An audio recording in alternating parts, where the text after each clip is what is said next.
አድማስ ባንድ የተመሰረተው በ1984 በፈረንጆች የተመሰረተውና በዚህ ሸክላ ዙሪያ ነው ስሙም ባንዱም የወጣው።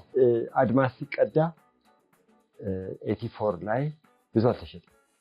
1000 ኮፒ ቢባዛ 1200 ነው የተሸጠው። ከዛ በኋላ ቴዲ ለትምህርት ወደ ሌላ ቦታ ሄደ። እኛም ሌሎች ነገሮች መስራት ቀጠል። ከዛ ደግሞ አለቀ የአድማስ ፕሮጀክት። ሌላ ፕሮጀክት ውስጥ ይገባል ማለት ነው። 40 ዓመት የሃይ ስኩል ተማሪ ሆኜ ነው እንግዲህ የአድማስ ባንድን መጀመሪያ የሰማሁት። የሙዚቃ አስተማሪያችን ቢኒያም ጸጋዬ ይባላል። ይህን ሙዚቃ አዳምጡት ብሎ በካሴት ይዞልን መጣና አንዳንዶቻችን ሰጠን። ከዛ በኋላ ደግሞ አድማስ ብለን እና በጋዝ ሌላ ኤዲሽን ሌሎች ሰዎች ጨምረን 1-2 አልበም ሰርተናል። አንደኛው አልወጣ። ኦሪጂናል ሜምበሮቹ ያለው ጋዝ ቴዲ፣ ሄኖክ እና ዮሴፍ ባለ ድራመር ነበረ።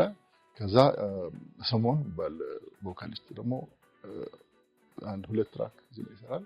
አንድ ቀን አንድ ዴኒሽ ሰውዬ ከኒውዮርክ ይደውላል።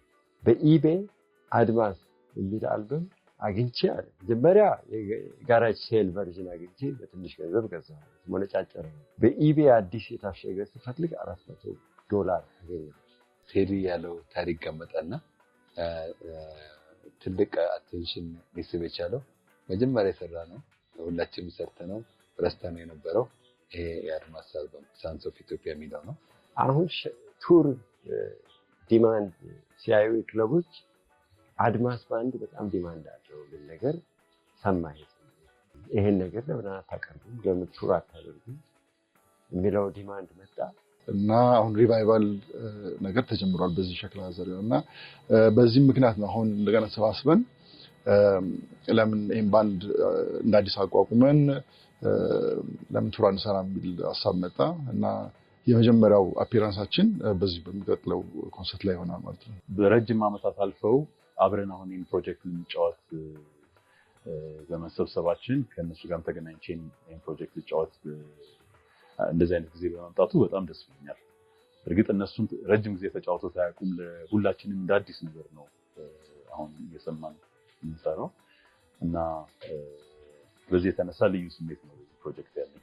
ኢትዮጵያ ሳይንስ አካዳሚ ውስጥ ሚያዝያ 25 እና 26 ላይ የሚደረገው ዝግጅት ላይ የመጫወት እድል አገኘን።